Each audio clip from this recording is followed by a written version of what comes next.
I started my own auto detailing service at age 26. I had it all. I had the celebrity clientele. I had the luxury cars, sports cars. I got invited to celebrity parties. I even had a shop for a while in Beverly Hills, car wrapping, window tinting, customizing. It was amazing until I lost it all. I'm Garen Davis, and this is a story, my story, of rebuilding and getting back to where I once was and so much more.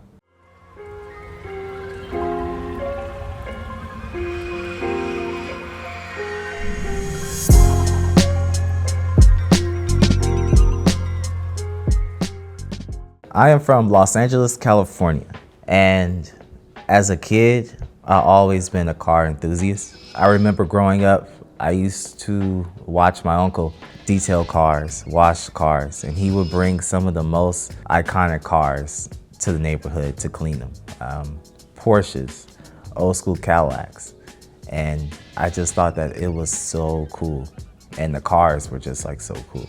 And from a little kid, I was probably like 5 or 6, I would, watch him clean these cars and just be mesmerized. That's when I knew I was a car lover. I also used to ask for little Hot Wheels that I used to play with all day long. It wasn't video games, it wasn't anything else, but I had these cars that I used to drive around the living room, and I had just like a vision as a kid. And the cars just really helped open up that vision. I never knew what I wanted to be. I used to go out and clean my own personal car all the time, just for the weekend, so my car would be clean. A neighbor of mine used to always joke and be like, hey, is my car next? As a joke. And we would laugh it off and I would keep going. At the time, I was actually working a little part-time job, I believe. It was like at a retail store. But I always loved my car. It was like a hobby of mine to keep it clean. I used to always think in the back of my mind like I wish this job would fire me, I never really said it out loud, but I used to think that before I go into work, and because it wasn't my passion. I didn't know what my passion was. One day when I went into work and I actually got fired from my job, I actually got let go. And so I think that kind of had like a pivotal moment for me, because once I got fired from my job, I realized that working a 9 to 5 isn't really something that I want out of life, but I didn't know what else to do. Again, like any other normal weekend, I went outside to clean my car, and the neighbor was out there again. He said, hey, do my car next. And I told him for the first time, like, okay, well, maybe I'll clean your car after mine. And so he was like, oh, okay. We laughed, we talked, but it didn't happen. But that just gave me like an idea to where I could say, maybe this could be something that I could start myself. I seen my uncle do it. Maybe I could do that. So what I did was, which was like pretty crazy now that I think about it, but so I took my last check that I had from my retail store. And I think at the time it was like $220 that I had as far as a 2-week pay period. I bought all my detailing supplies. So I went to like Pep Boys and I spent about like $50 or $60 and got my towels, my cleaning supplies. And I had jugs of water. And at the time I was driving a Pontiac GTO. So if you don't know what a Pontiac GTO is, it's a sports car, it's a 2-seater, and it's super small. But I had all my stuff pushed in my trunk. I said, so where should I start? I chose to go to a luxury barbershop off of Melrose at the time. I said, okay, if I make $100 on this Saturday, then this is a sign for me to keep going. So I pulled up in front of this barbershop and I was like super nervous, like extremely nervous. I didn't have anything but the detailing supplies. I just went in and I just started talking to the barbers, and I was like, hey, my name is Garen and I am a mobile detailer and I could clean your car within 30 minutes. At the time I was charging like $25. They were looking at me like I was crazy. When I asked the barber, he told me, nah, that's okay. I asked the next barber in the next chair. He said no. Then I asked the next barber, but his client that was in that chair, I believe it was out of pity.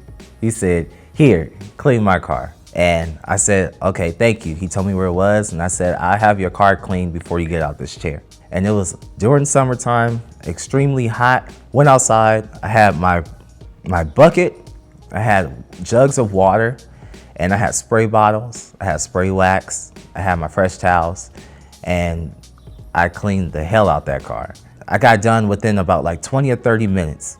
I was sweating like crazy because I was nervous, and also I was on a time crunch because I felt like this is the first time that I was actually showing my skills. This customer, he is about to get out that chair, and I promised that his car will be done before he gets out that chair.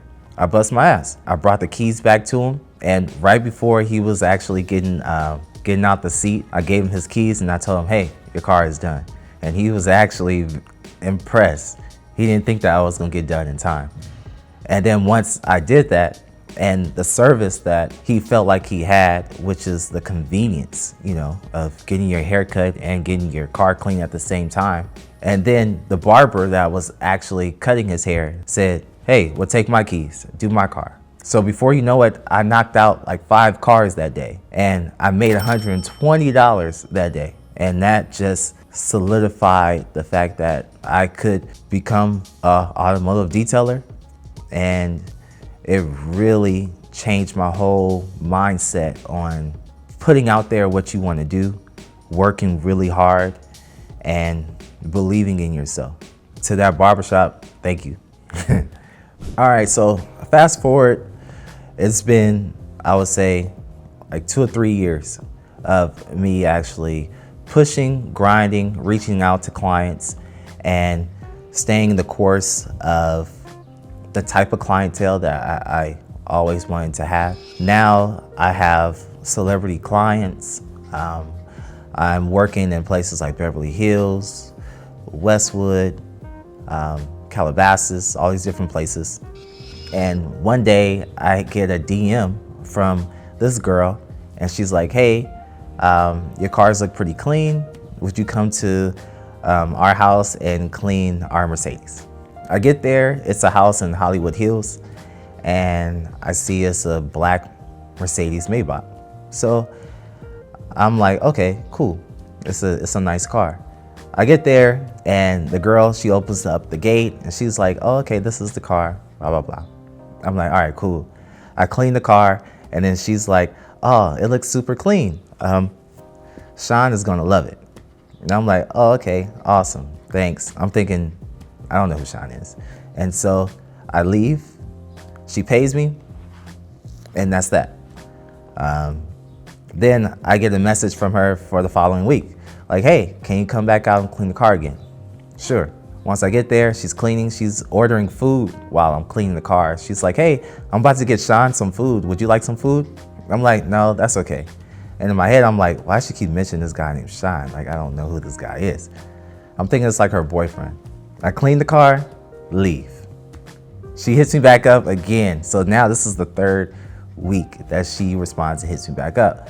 I show back up, I get to my routine of cleaning the car, and guess what? Sean walks out the front door, Big Sean, and he gives me a head nod like, what's up? I'm like, oh, hey, what's up? And he goes back in the house, and I just go back to continuing his car.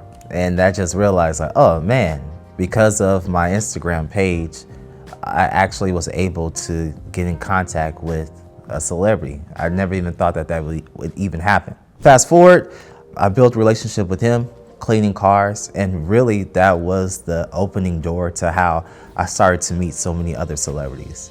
The one cool thing about the business is the fact that it turned into me having to just solely promote to now it's becoming word of mouth. Working with Big Sean, it opened so many doors. I was able to work with Janae Aiko, such a great client. Me working on Sean's set, I was able to connect with other production assistants and other different celebrity assistants that would get my contact information. And so I started working with YG. I started working with DJ Mustard. I started working with Tyga. I showed a Vivica Fox home. So many different things, and it started to just really change the dynamic of my business. I'm working with all these different celebrities. I have this clientele base, and then boom, the year of 2020, 2021 happened. We all know what happened during that era. And believe it or not, for a period of time, my business was actually booming during those dark times, those isolated times. But then it all came to a halt. During that time, I actually had a little shop called Grand Auto Plush, and it was a car wrap shop. So we were able to car wrap cars for different celebrities and do window tinting, things of that sort.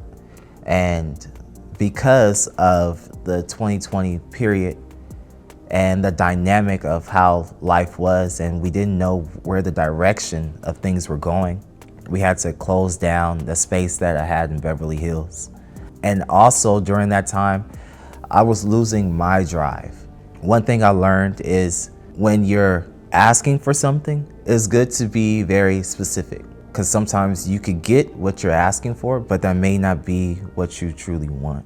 So we're in the 2020 period. I'm rethinking who I am as a auto detailer owner. I'm rethinking who I am as an individual, as a person. I'm starting to see that I'm losing that joy of just detailing because I'm wanting so much more out of my life. But I just don't know what that is. I had a client of mine who was in the real estate game, and I'm cleaning his car and we're just having a conversation. And he's like, yo, you should get into real estate. And it never crossed my mind before, but he was like, hey, you're a people's person, you connect with people and you have a huge clientele base. Maybe real estate would be something that you would, succeed in. I was like, okay, maybe real estate is where I should be going. So I started studying, and I took the test 3 times in 1 week because I'm the type of person, once I get my head around an idea, I'm all in, and I'm not gonna stop until I get that done. So I took my test, failed, went right back the next day, took my test again, failed, waited 1 day, and then took it again and then passed. So now I'm like, okay, cool. I am a real estate, I'm a realtor now. And so what's the next step? The next step is getting connected with a good broker. So I started off at Compass, and I was there for a little while, but then it wasn't really wasn't that much momentum. And so I partnered up with another person that was an old client of mine who also got into real estate.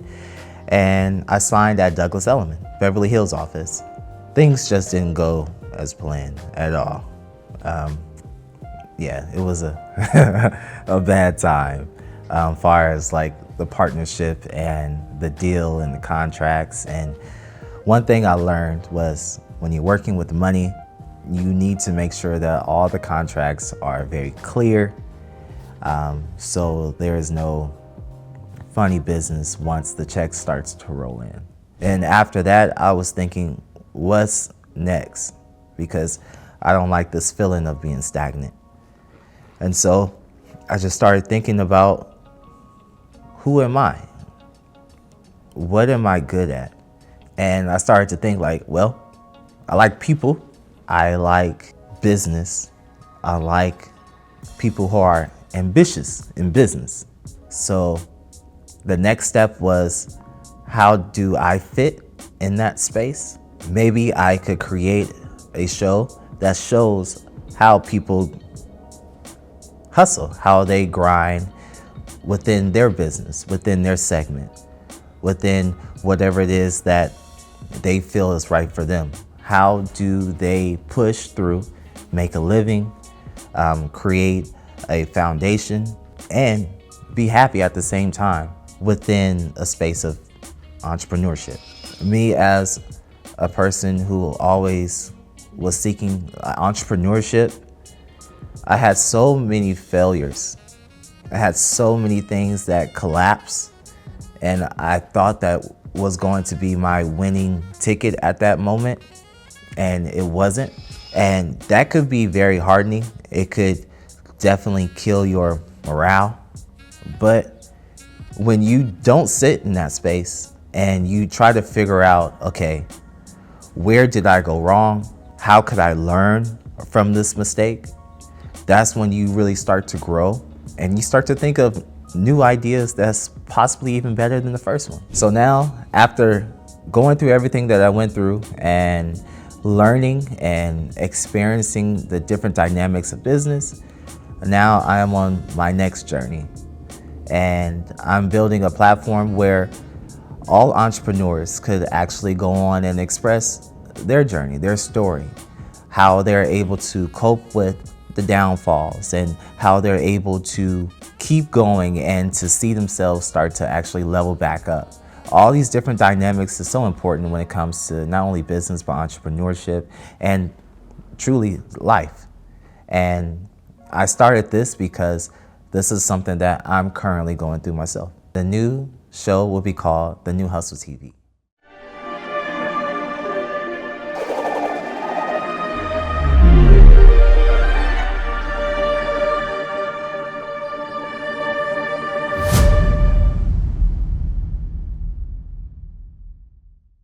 I called it The New Hustle TV because of the fact we all have to hustle. If you think about what the word hustle means, it actually has a negative text to it. If you look it up in a dictionary, it's extremely bad. It's either a prostitute or it's a person who's trying to take advantage, all these different negative things. But if you truly think about what that word means today and today's time, a hustler is a person who's a go-getter, a person who doesn't stop because one door closes, but make sure that they find another way around to enter. I'm a hustler. I'm a go-getter. I am a person that fights for what I want, and I could do it the right way. Being a hustler is a person that is not trying to scam you. Being a hustler is a person that knows what they want, and they're going to make sure that they get it. So that's what this show is about. This show is about entrepreneurship. It's about pushing through. It's about pushing yourself, becoming a greater person than you even thought that you could be. That's going to be solely focused on their entrepreneurs and their journey, their story. On this platform, we're going to be focusing on my journey, my story. This is the first time that I ever done this, which is opening up and actually speaking more to the audience and talking about my personal life. And so I feel like it's only right for me to do so if I'm asking others to do so as well. This is going to be the story of my journey, my process. I'm going to bring you so many different things as far as my fitness journey, my health journey, me building the show. And I could even give you guys tips on starting your own detailing company. So if you guys have any questions, make sure you like, subscribe, comment. And if there's any tips that I could give you guys, definitely write them down below in the comments and I'll definitely reach back out to you. Again, this is Garen Davis and this is my life story as an entrepreneur.